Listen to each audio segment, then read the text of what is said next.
Muy buenos días. ¿Cómo están? Qué gusto poder saludarlos nuevamente. ¿Cómo les fue esta mañana con el cambio de hora? Yo les digo que a mí me costó muchísimo esta mañana por levantarme.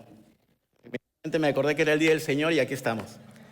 Así que hermanos, no he tenido el gusto de presentarme anteriormente. Mi nombre es Juan Carlos, soy director de WAC en español. Y esta mañana vamos a continuar con nuestra serie, la vida plena. Pero antes quisiera empezar haciéndoles una pregunta. ¿Alguna vez han pasado por una venta de garaje y tal vez han pensado, aquí no hay nada interesante? Normalmente eso me pasa a mí. Digo, no, aquí no hay nada. Bien, bueno, hace algunos años alguien en Minnesota sí encontró algo muy interesante. Y en un momento más les voy a compartir qué es lo que pasó. Pero antes de llegar allí, les quiero contar algo que pasó en 1889. La persona que tenemos en pantalla es el pintor holandés Vincent van Gogh. Y él pasó uno de los momentos más difíciles de su vida internado en un hospital en el sur de Francia en 1889. Pero lo curioso es esto, que en medio de ese tiempo difícil sucedió algo muy sorprendente. Porque ese fue uno de los periodos más productivos de su vida artística. Allí, Van Gogh pintó alrededor de 150 pinturas u obras, incluyendo algunas como las que están en pantalla, que son consideradas las más famosas del mundo, pero también otra, que es esta que está aquí, que es La Noche Estrellada, una de las más famosas. Pero es aquí donde la historia se pone realmente interesante. Porque durante mucho tiempo se pensó que durante ese periodo Van Gogh solamente había pintado 150 obras, 150 pinturas, hasta que algunos especialistas empezaron a creer de que no habían sido 150, sino 151. ¿Por qué? Porque apareció una nueva pintura, que es la que tenemos aquí en la imagen, llamada El Pescador. Y lo más sorprendente fue dónde apareció esa pintura. Un hombre estaba recorriendo una venta de garaje en Minnesota y algo llamó su atención, porque dentro de un contenedor, junto con otras cosas tal vez viejas o ya con mucho uso, encontró esta pintura. Las pinceladas, la textura, los trazos. Había algo en esta pintura que no parecía común, así que decidió comprarla por el valor de $50. Pero ese hombre sentía que había encontrado tal vez algo más grande de lo que parecía. Entonces hizo algo al respecto. Llevó la pintura con especialistas para que la pudieran examinar. Y si algún día los expertos confirman de que esta pintura realmente es una obra auténtica de Van Gogh, esta pintura que alguien compró por $50 valdrá alrededor de $15 millones. ¿Pueden creerlo? Algo que parecía ordinario resultó ser un completo tesoro. Y es increíble cuando aparecen tesoros así, de esta manera, en lugares donde uno no pensaría encontrarlos. Tal vez por eso a muchos de nosotros nos gustan estas series de búsquedas de tesoros, de búsquedas de antigüedades, porque la verdad es que uno nunca sabe dónde puede estar escondido realmente algo valioso.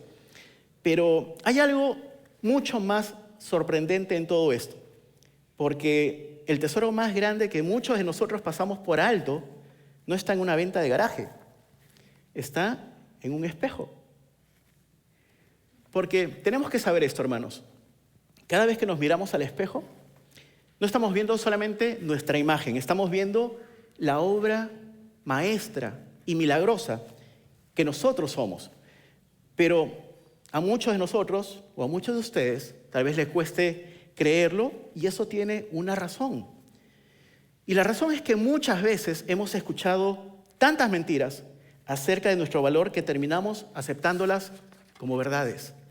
El mundo constantemente nos dice que valemos por cómo nos vemos, por nuestra apariencia, por lo que tenemos, por nuestros logros, por nuestra posición social, incluso por la aprobación que recibimos en redes sociales. Y poco a poco comenzamos a creer erróneamente de que allí está nuestro valor.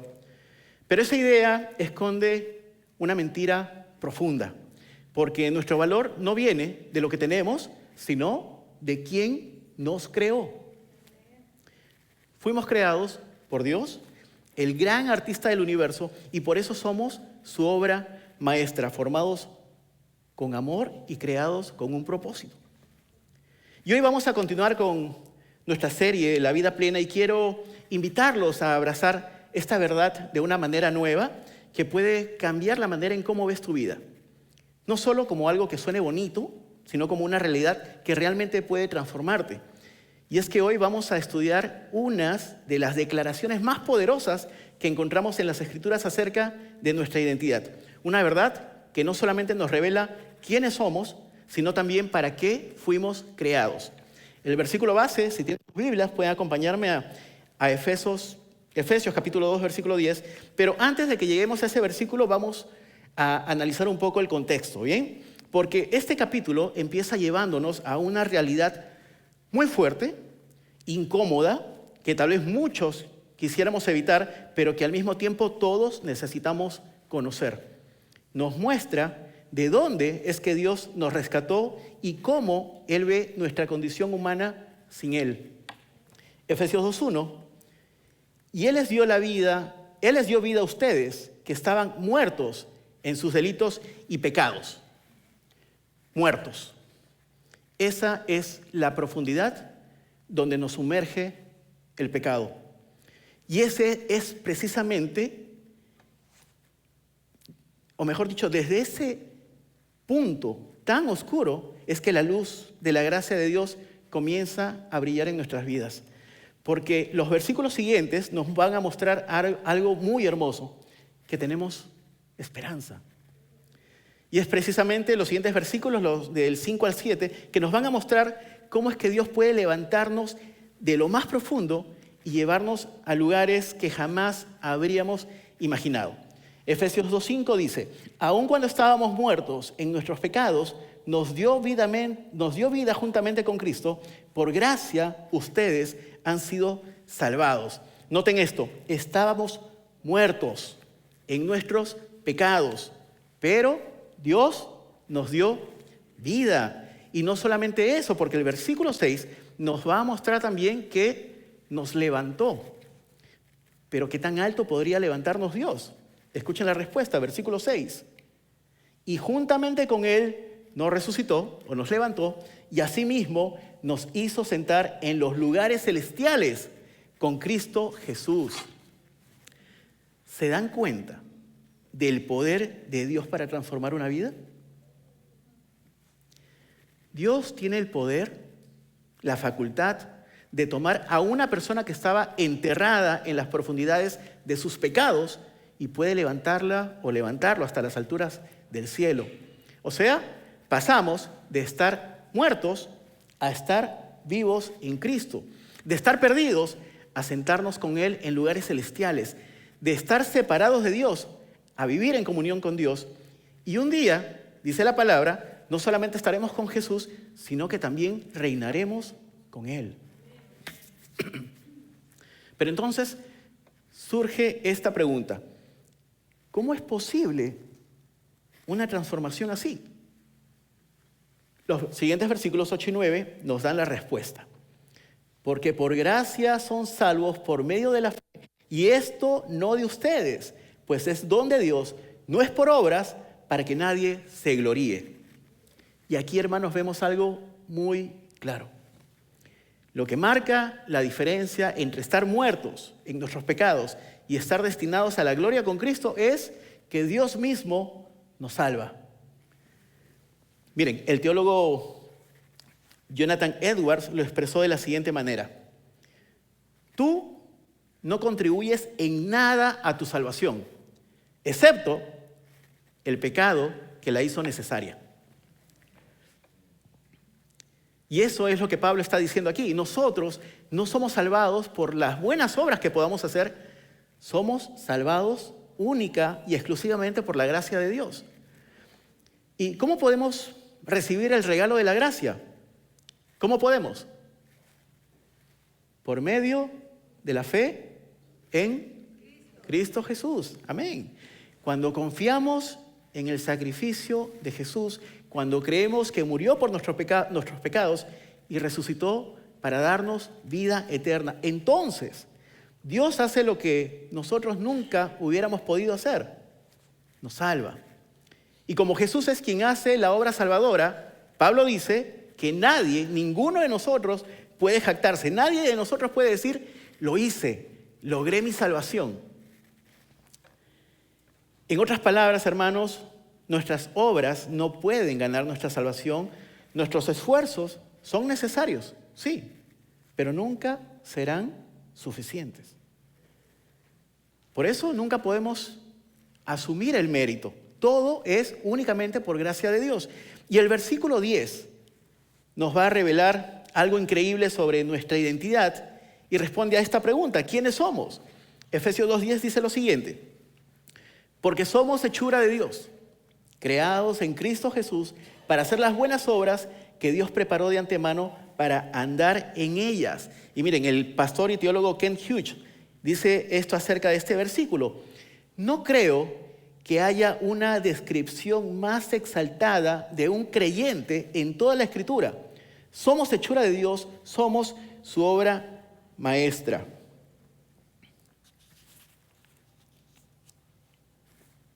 ¿Por qué dijo eso? Miren, porque este versículo nos dice que somos hechura de Dios, somos su obra maestra. La palabra hechura, como ven aquí en la imagen, en griego significa la palabra poema, que en el español es la palabra que usamos como poema, ¿no? Y se refiere a que es una obra de arte, una creación única, algo diseñado con intención. Y la Biblia nos revela que fuimos hechos a imagen y semejanza de Dios, y eso significa que somos el diseño intencional del diseñador supremo de todas las cosas. Significa que hay algo en ti que refleja a Dios y por ello tu valor es incalculable. Y si alguna vez dudas de tu valor, mira la cruz. Porque el precio, hermano, que se pagó por tu vida fue la propia sangre del Hijo de Dios. Miren esta imagen. Esta es la obra de arte más cara que se ha vendido en toda la historia. Se llama Salvatore Mundi. En latín y en español significa El Salvador del Mundo, y es una pintura de Leonardo da Vinci. En esta pintura podemos ver a Jesús levantando su mano derecha, haciendo una señal como de bendición, y en la otra mano, en la mano izquierda, sostiene una esfera de cristal transparente, como si tuviera al mundo en sus manos. Claramente es una imagen que representa a Cristo como el Salvador del mundo, pero ¿sabían ustedes que esta pintura se vendió en una subasta en New York en el 2017? ¿Y saben cuánto fue su valor? $450.3 millones por una sola pintura. Y uno se pregunta, ¿por qué vale tanto? Porque detrás de ella está el nombre de este artista muy famoso, de Leonardo da Vinci. El valor de esta obra está directamente relacionado con el artista que la hizo. Y si eso, hermano, se aplica con una pintura, imagina cuánto valor tiene tu vida que fue creada por Dios. Y entiendo, realmente entiendo, si no puedes recibir esto. Porque tal vez hoy llegaste con el corazón quebrantado, porque tal vez estás asustado porque recibiste un diagnóstico médico que no esperabas. Tal vez te sientes olvidado, tal vez cargas una gran culpa o tal vez cargas una gran vergüenza, o quizás sientes que en algún momento de tu vida perdiste tu valor. Pero escucha esto con atención. Nada ni nadie puede dañar tanto tu vida como para que Dios quite el valor que Él mismo te dio. Porque cuando Dios crea algo, Él también tiene el poder de restaurarlo. Dios tiene el poder de tomar lo que está roto y hacerlo nuevo otra vez. Pero Juan Carlos, ¿cómo podría Dios restaurarme? En Cristo Jesús. No hay otra forma. Y cualquier persona que haya tomado la decisión de arrepentirse de sus pecados y entregar completamente su vida a Jesús, puede dar fe de esto.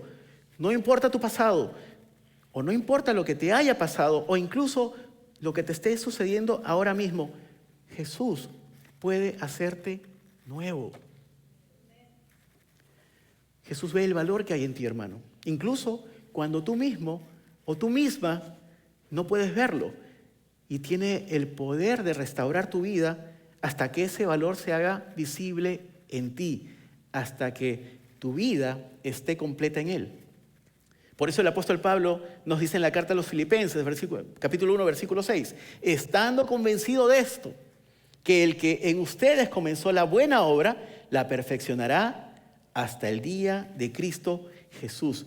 Por eso tu valor no depende de lo que otros o incluso de lo que tú mismo digas de ti. Miren, Efesios 2:10 nos dice esto. Responde a la pregunta de ¿para qué fuimos creados? Y ese mismo versículo nos lo responde. Fuimos creados en Cristo Jesús para hacer las buenas obras. Y la buena obra, hermano, hermana, que Dios quiere de ti es algo que puede parecer sencillo, pero tiene un impacto eterno. Cuando muestras compasión a alguien que está sufriendo, cuando das esperanza a un corazón que está a punto de rendirse, cuando sostienes a alguien que está pasando tal vez por el momento más difícil de su vida. En esos momentos es que Dios está usando tu vida para cambiar la vida de alguien más. Esas buenas obras son actos que no solamente dignifican a la persona, pero glorifican a Dios sobre todo. Y la Biblia nos da una hermosa imagen acerca de esto.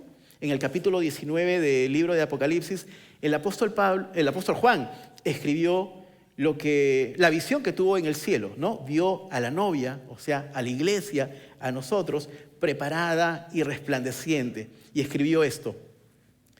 Y a ella se le ha concedido que se vista de lino fino, resplandeciente y limpio. ¿Y qué significa el lino fino? El lino fino son los actos justos de los santos, nuestros actos. ¿Se dan cuenta? Cuando hacemos las buenas obras que Dios preparó para nosotros, por más sencillas que parezcan, nuestras vidas empiezan a reflejar algo diferente. Tu vida empieza a brillar de una manera o de una forma que otros empiezan a notarlo. Jesús lo dijo en Mateo 5:16.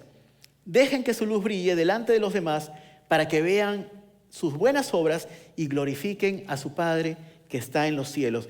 Así que para nosotros, la Iglesia de Cristo, como obras maestras de Dios, las buenas obras son parte de nuestra misión. Pero siempre haciéndolas, hermanos, con humildad y siempre señalando a Jesús. Porque cuando las personas vean eso en nuestras vidas, cuando vean ese amor, esa gracia, esa compasión, esa bondad, entonces glorifican a Dios. Y quienes llevaron una vida rechazando a Dios van a empezar a desear conocer al Dios que está obrando en tu vida. Pero ¿de qué tipo de buenas obras hablaba el Señor Jesús? Él hablaba de obras de compasión, de alimentar a los hambrientos, de cuidar a los enfermos, de visitar a los que están en prisión, de acercarse a los marginados. Habló de animar a los desanimados, de extender misericordia, de practicar la hospitalidad, especialmente con aquellos que muchas veces son los más olvidados, las viudas, los huérfanos, los extranjeros, los inmigrantes. Jesús habló de vivir una vida con rectitud, hablar con verdad, servir con humildad y dar con generosidad. Ese es el tipo de obras que Jesús describe y ese es nuestro llamado. Fuimos creados como una obra maestra de Dios para hacer buenas obras. Pero hay algo muy importante que debemos entender. Porque cuando hablamos de buenas obras, puede aparecer de pronto un punto que puede crear confusión. Y es que sabemos que hay doctrinas alrededor del mundo que enseñan si haces suficientes cosas buenas, entonces vas a estar bien con Dios, ¿verdad? Es decir, haz obras buenas y entonces irás al cielo. Pero ese no es el mensaje del cristianismo. Efesios Versículo 9 lo deja muy claro. No es por obras, para que nadie se gloríe. Pero después en el versículo 10 dice, somos creados en Cristo Jesús para hacer las buenas obras. Entonces, una o la otra. Dejemos claro esto. No somos salvos por buenas obras, pero sí somos salvos para buenas obras. Las buenas obras, hermanos, no son el fundamento de nuestra salvación, pero sí el resultado de nuestra salvación. Son el fruto de una vida que ha sido transformada, de una vida que ha sido tocada por Cristo. Y a lo largo de la historia de la iglesia, distintos teólogos han expresado esto de distintas maneras. Miren, el teólogo puritano William Gurnall dijo, debemos llegar a las buenas obras por la fe y no a la fe por las buenas obras. Martín Lutero dijo lo siguiente, no somos justificados por hacer buenas obras, pero cuando somos justificados, hacemos buenas obras. Y el pastor y escritor Tom Wells dijo, la salvación no es el resultado de las buenas obras. Las buenas obras son el resultado de la salvación. Dios nos creó en Cristo Jesús para hacer buenas obras que traigan bien a los demás y le den gloria a Dios. Por eso, hermanos, no desaprovechemos las oportunidades que se nos presentan para hacer el bien. El apóstol Pablo escribió en Gálatas 6:10, así que según tengamos oportunidad, hagamos bien a todos y mayormente a los de la familia de la fe. ¿Y por qué especialmente a los de la familia de la fe? O sea, a los cristianos en este caso, a nuestros hermanos cristianos. Porque al igual que nosotros, ellos también tienen su esperanza puesta en Dios. Y cuando nos servimos mutuamente, cuando nos servimos unos a otros, Dios es glorificado. Y tal vez alguien aquí esté pensando, bueno, me gustaría, pero yo no puedo ayudar. No tengo los recursos que tienen otros, no tengo tanto tiempo disponible como para ayudar, o siento que no tengo dones especiales. Pero Pablo escribió esto, según tengamos oportunidad.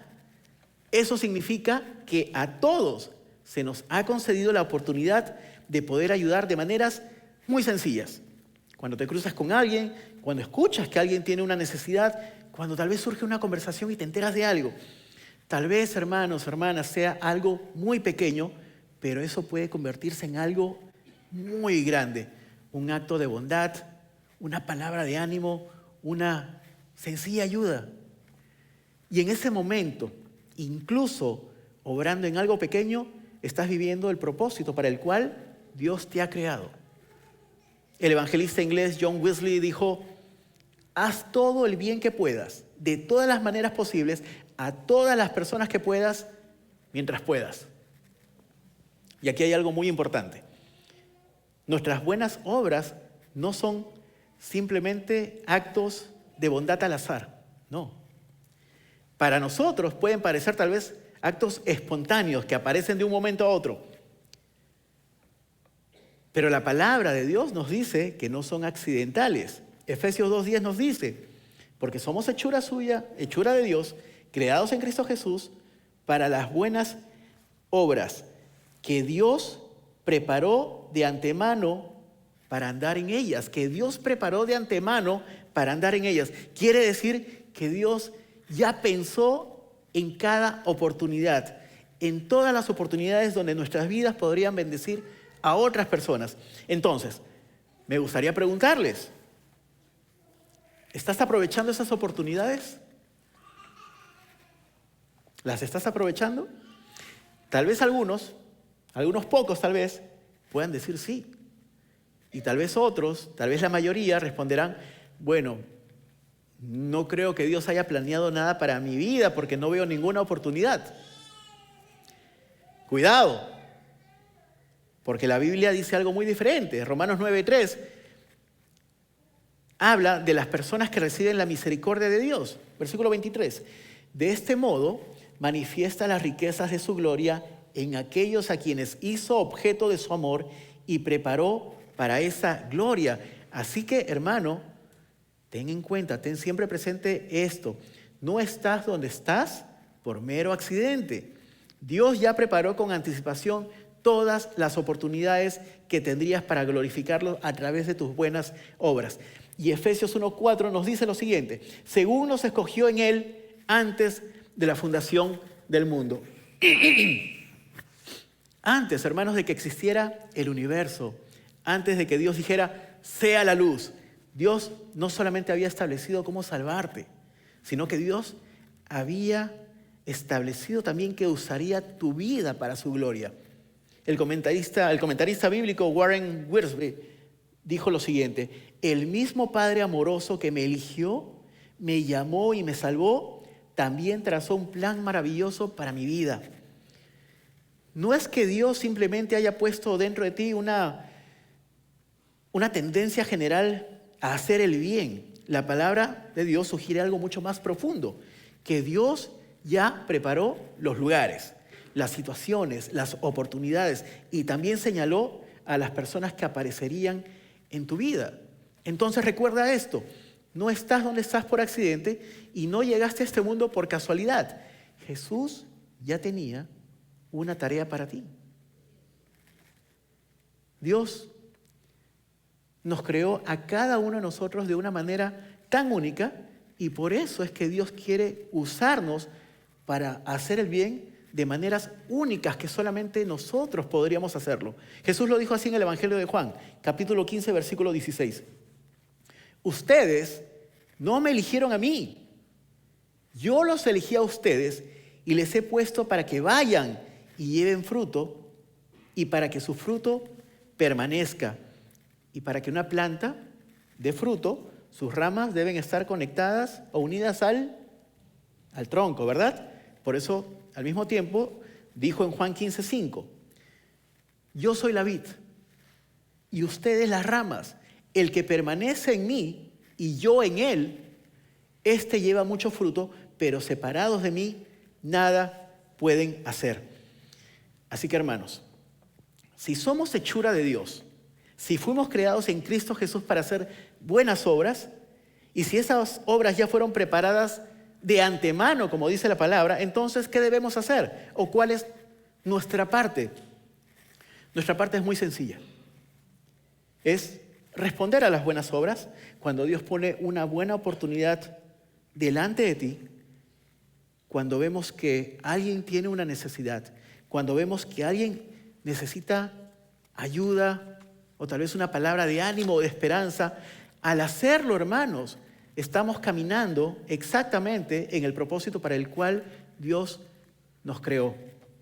Y hay algo interesante en esta expresión, andar en ellas, porque es una metáfora aparentemente muy sencilla, pero es muy profunda, porque la vida cristiana es descrita como un caminar, ¿no? Tu andar es como vives cada día, es como piensas, es como hablas, es como tratas a los demás. Así que, hermanos, la salvación es mucho más que un boleto directo al cielo. Es una invitación a caminar en una nueva forma de vida, a caminar en la vida que Jesús mismo vivió. El apóstol Pablo escribió en Efesios capítulo 5, versículos 1 al 2. Por tanto, sean imitadores de Dios como hijos amados y anden en amor como Cristo también nos amó y se entregó a sí mismo por nosotros. Así que, hermanos, seamos obedientes al camino que Dios ya preparó para cada uno de nosotros. Un camino donde todos podemos hacer el bien. Un camino donde todos podemos reflejar el amor que Jesús ya puso en cada uno de nosotros. Y ese camino se va a completar, ¿saben cuándo? El día que el Señor nos llame a su presencia. Así que, hermano, hermana, si Dios te despertó esta mañana, si Dios aún te mantiene en pie, significa algo muy simple: que la obra de Dios en tu vida aún no ha terminado. Todavía hay personas que están esperando por tu ayuda. Todavía hay oportunidades preparadas por Dios. Todavía hay muy buenas obras que hacer. El predicador George Whitefield dijo una vez: somos inmortales hasta que nuestra obra en la tierra termine, y entonces Dios nos llevará a casa. Y Pablo nos da este consejo. Miren pues con cuidado cómo se comportan, no como imprudentes, sino como prudentes, aprovechando bien el tiempo porque los días son malos. Iglesia, recordemos esto. Somos la obra maestra de Dios, creados con un propósito único. No caigan en las mentiras de este mundo que dicen, tengo que hacer más, tengo que tener más, tengo que ganar más, tengo que ser más y más y más. Como si eso fuera lo que nos atribuye valor. Nuestro valor, hermanos, no viene de logros superficiales. Nuestro valor proviene única y exclusivamente de quién dice Dios que somos y la misión que Él nos ha confiado a cada uno de nosotros. Pablo lo escribió en 1 Corintios 15, 58. Así que, hermanos míos, amados, estén firmes y constantes, abundando siempre en la obra del Señor, sabiendo que su arduo trabajo en el Señor no es en vano. Y antes de terminar, me gustaría recordarles esto, hermanos, que podemos hacer todas las buenas obras del mundo. Creo que es muy común encontrar personas o conocer gente que vemos que constantemente está ayudando, está sirviendo o se ve que está poniendo de todo para ayudar a otras personas, pero eso no garantiza que esa persona sea salva. Recuerden, nuestras obras no nos salvan. La salvación se obtiene únicamente por gracia a través de la fe en Jesucristo. Jesús mismo habló de esto en Mateo 7:22, refiriéndose al día del juicio. Muchos me dirán en aquel día, Señor, Señor, ¿no profetizamos en tu nombre? ¿En tu nombre no echamos fuera demonios? ¿Y en tu nombre no hicimos muchas obras poderosas? En otras palabras, le estaban diciendo a Jesús, Jesús, mira todas las cosas buenas que hice. Pero no entendieron algo fundamental, algo muy importante, que no se trataba de sus obras para ser salvos. Necesitaban una relación personal con Jesús para ser salvados. Y Jesús dice unas palabras luego que deberían hacernos reflexionar profundamente. Versículo 23. Entonces yo les declararé, nunca los conocí, apártense de mí, hacedores de maldad. Jesús no dijo, hicieron muy pocas obras. Dijo, nunca los conocí. Porque lo que realmente salva, hermanos, es conocer a Jesús, es acercarse a Él en fe, en arrepentimiento, en aceptar su gracia, en reconocer que solo hay una obra que puede salvarnos. Y esa obra es la obra que hizo Jesús cuando fue a la cruz, cuando dio su vida por nosotros para que pudiéramos pasar de muerte a vida y experimentar una vida plena eternamente. Así que, hermanos, quiero terminar haciendo dos preguntas muy importantes. Primero, ¿ya has recibido la gracia de Jesús? Porque podemos estar haciendo muy buenas obras y aún así no tener una relación personal con Jesús. Si tu respuesta fue sí, entonces te hago la siguiente pregunta.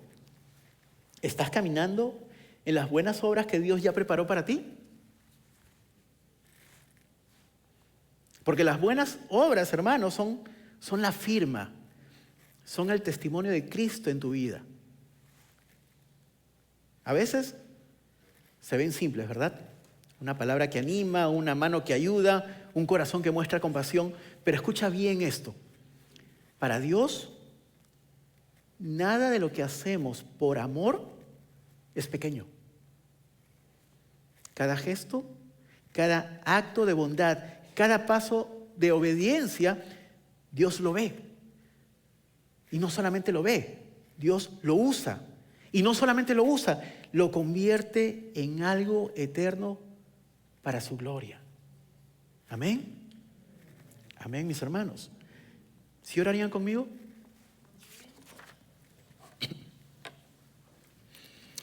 Señor, gracias porque tu palabra nos recuerda quiénes somos realmente. Gracias porque cuando el mundo nos dice que nuestro valor depende de lo que tenemos o de lo que logramos, tú nos recuerdas que somos tu creación, tu obra maestra. Gracias porque cuando estábamos muertos en nuestros pecados, a ti te plació darnos vida por medio de Jesucristo. Señor, ayúdanos a vivir recordando esta verdad cada día que tú nos concedas, Señor, aquí en esta tierra. Ayúdanos a caminar en las buenas obras que tú ya preparaste para nosotros. Danos ojos para ver oportunidades, danos un corazón sensible para amar, danos valentía para servir. Y Padre, hoy también quiero orar por cualquier persona que aún no ha recibido a Jesús como su Señor y Salvador. Si tú que estás sentado y estás escuchando este mensaje, reconoces que necesitas a Jesucristo en tu vida, puedes hablar ahora mismo con Él en tu corazón. Puedes decirle algo como esto: Jesús, hoy reconozco que te necesito. Reconozco que he pecado y que no puedo salvarme a mí mismo. Te doy gracias porque moriste en la cruz por mí y resucitaste para darme vida en abundancia. Hoy recibo tu gracia. Te pido que perdones mis pecados. Te pido que entres en mi vida. Y te pido que me ayudes a caminar en el propósito para el cual me creaste. Y a partir de hoy en adelante, Jesús, te hago Señor y Salvador de mi vida. Señor, gracias porque tu gracia transforma vidas y gracias por recordarnos que cada uno de nosotros ha sido amado por ti. Gracias por bendecir este tiempo, Señor. Y ahora que estamos siendo despedidos, guíanos con bien a casa, Señor. Protégenos de todo mal, a nosotros, a nuestras familias. Y te vamos a estar eternamente agradecidos, Señor, por lo que hiciste, por lo que estás haciendo hoy mismo en nuestras vidas y por lo que harás el día de mañana. Muchas gracias, Señor Jesús. En tu nombre oramos todas estas cosas. Amén y amén. Hermanos, muchas gracias por su atención. Recuerde que tenemos una muy linda oportunidad de servir. El día 21 y 28 vamos a estar participando en las actividades de este mes de servicio. El día 21 vamos a estar reuniéndonos en la casa de Alicia. Ya la próxima semana les damos la dirección a las personas que no conocen, que van a ir por primera vez. Así que aprovechemos estas oportunidades, hermanos, que son únicas. Y nuestro equipo de oración se va a parar aquí enfrente. Si necesitan oración, ellos están dispuestos a hacerlos. Están aquí por ti y para ti. Así que, hermanos, muchas gracias. Dios los bendiga. Y si Dios lo permite, nos vemos el próximo domingo, donde vamos a estar celebrando nuestro 4º año. Bendiciones, hermanos.